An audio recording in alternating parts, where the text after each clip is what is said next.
It's very funny because when I was a kid, Yeah.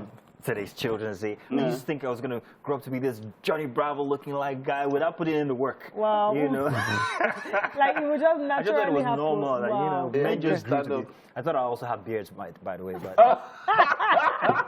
never happened.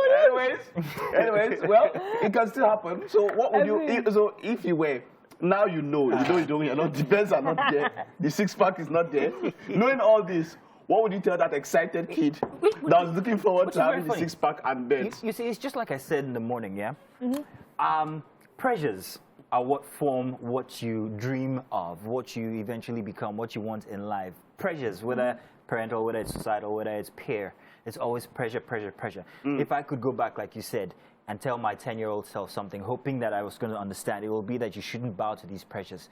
I'll tell you one, parental pressures, for instance. They wanted me to be a doctor. Dr. Appeal would have been great. Wow. You know, hello, my name is Dr. Appeal. Let's see your chart here today. Your voice might not have been this nice. Yes.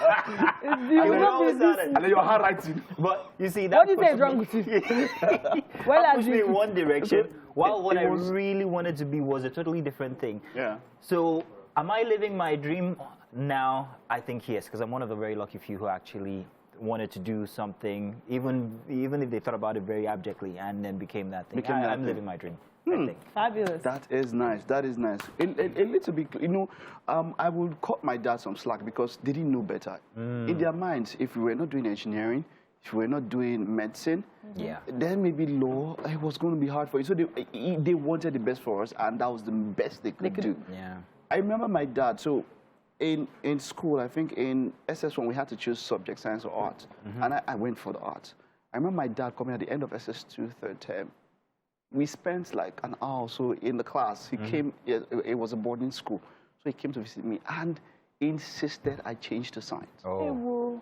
Being that... You're a chemical engineer, aren't you? Mechanical engineering, that's why I studied. So he insisted I changed, and this was because I was always in top 3 in maths. And then same as in English. Michael. You never paid my car yesterday. But you're a mechanic. So you know, I was good quantitatively and verbally. You know, with quantitative reasoning and verbal reasoning, I was extreme. So my dad was like, many people have challenges with maths, and they are still, because of the opportunities, it comes to you naturally. Yeah. So why? So that was his own, and I hated chemistry, but I had to now add physics and chemistry, you know. Wow. But I had this very, very funny mix in my subjects. I did CRS, I did literature, I did physics, I did chemistry. Nice. You did everything. Wow. And it was all in 9. So I used the same result to study engineering. I used that same result to study mass communication. You have to. Nice. You understand? Until calm down. So you know what happens. So, but the thing was that even as a science student, I was the head of my school debates team. Nice.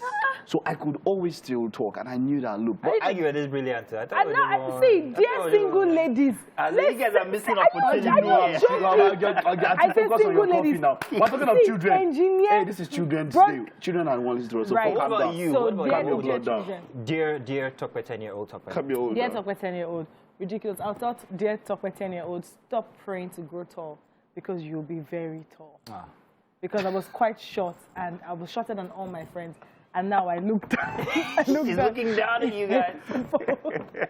Oh, man. Interesting. So, hey, let us know what it is that you tell yourself, 10-year-old self, from back in the day. Use the hashtag WakeUpNigeria on TVC. We would love to know. And we'd like to have a little LOL moments as well. Thank you very much. We'll be right back to stay tuned. Yep, with Tolu the chef.